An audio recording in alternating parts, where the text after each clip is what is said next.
Bonjour à tous, bienvenue au flash de 10h sur la télévision du Burkina.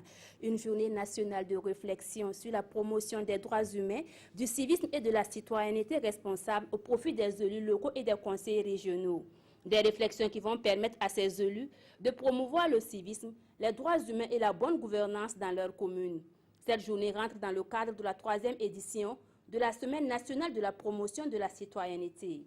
Le thème de l'édition 2016 est « Civisme et cohésion sociale au Burkina Faso, enjeux, défis et perspectives pour une meilleure préservation de la paix ».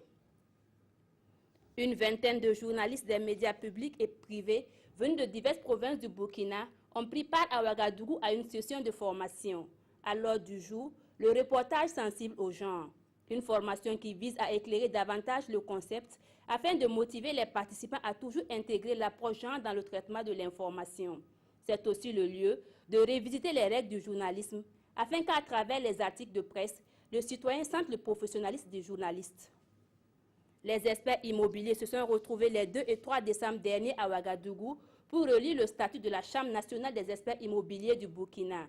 Ce statut va définir la fonction de l'expert immobilier et permettre aux acteurs de se munir d'un référentiel consensuel.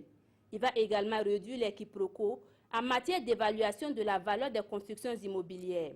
Pour ces travaux de relecture, la Chambre nationale des experts immobiliers du Burkina a bénéficié du soutien du ministère en charge de l'habitat. Les populations de Saponé veulent désormais prendre le destin de leur commune en main en demandant aux hommes politiques de taire leurs divergences. Elles l'ont fait savoir à travers une marche dite de réconciliation en direction de la mairie de la dite localité. Celle-ci est source de division entre les fils et filles de la commune.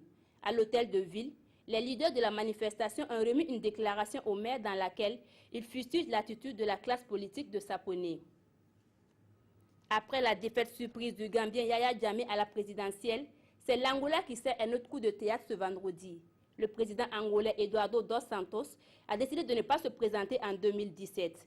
L'annonce a été faite ce vendredi par la radio d'État angolaise. Après 37 ans de règne sans partage et une présence tout aussi influente dans la sphère politique angolaise, le retrait du leader dos Santos semble avoir été préparé.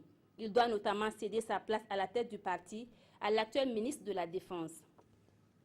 Voilà pour ce flash. Merci de l'avoir suivi. Vous avez rendez-vous à 13h avec Marguerite Vagnon.